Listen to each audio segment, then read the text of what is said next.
Hello everyone, my name is Saurabh Gupta. आज हम लोग हिंदी व्याकरण में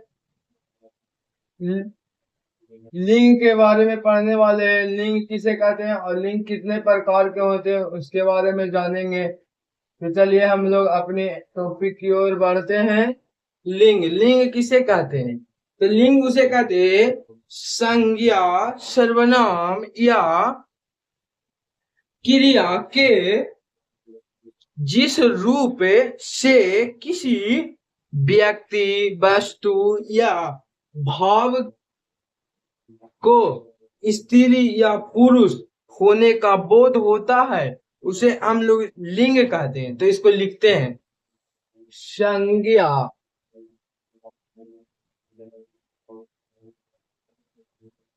या सर्वनाम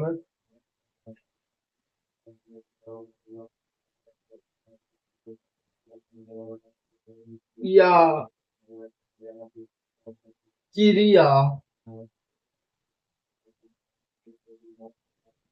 के जिस रूप से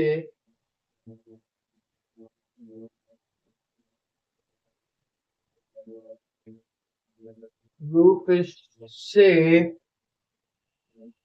किसी व्यक्ति या वस्तु किसी व्यक्ति या वस्तु या भाव के स्त्री या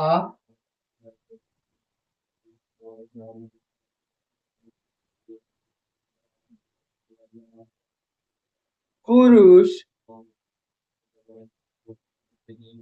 होने का बोध हो उसे लिंग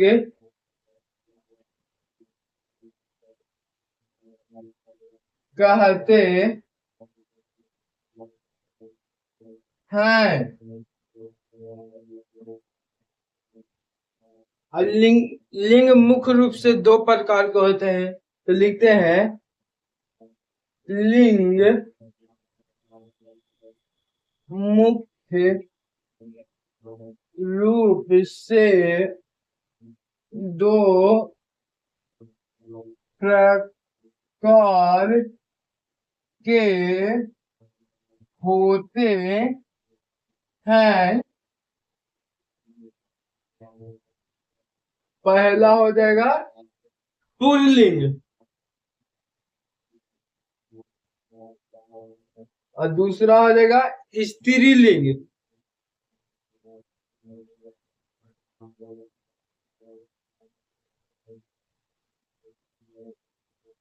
पुल्लिंग और स्त्रीलिंग दो ये मुख्य के भेद होते हैं। तो चलिए इसको हम लोग भी परिभाषित करते हैं पुल्लिंग को। तो हम लोग लिखते हैं पहला पुल्लिंग देके डाइस देंगे। पुल्लिंग किसे कहते हैं? तो पुल्लिंग उसे कहते हैं जिससे पुरुष जाति का बोध हो उसे हम लोग पुल्लिंग कहते हैं। जिस शब्द से पुरुष जाति का बोध हो उसे पुल्लिंग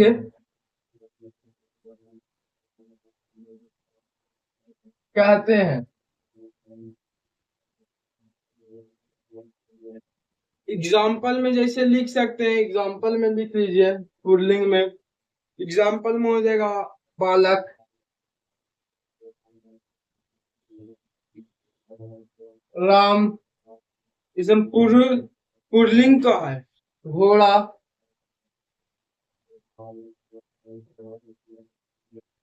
खटमल,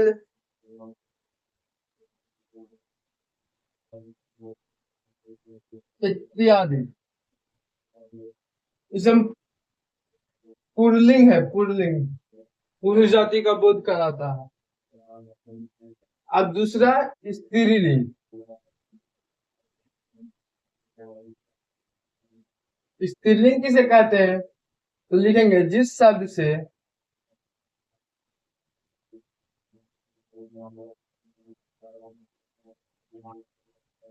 स्त्री जाति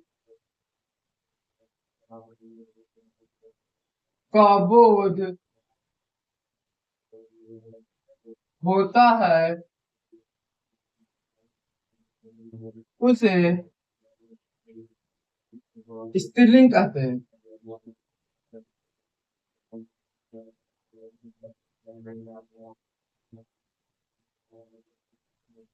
एग्जाम्पल में जैसे स्त्रीलिंग में देख लीजिए, सीता, लड़की, गाय,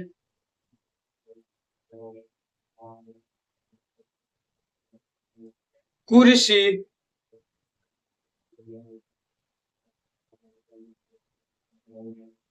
इत्यादि। इस समय स्त्री जाति का बोध करता है, स्त्रीलिंग है।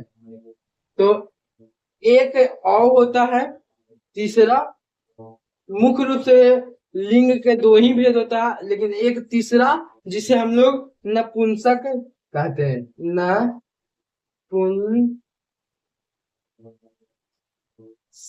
लिंग। एक तीसरा नपुंसक लिंग होता है, लेकिन मुख्य रूप से दो ही लिंग होता है। चलिए इस क्लास को यहीं पे एंड किया जाता है, फिर मिलेंगे हम लोग अगले क्लास में।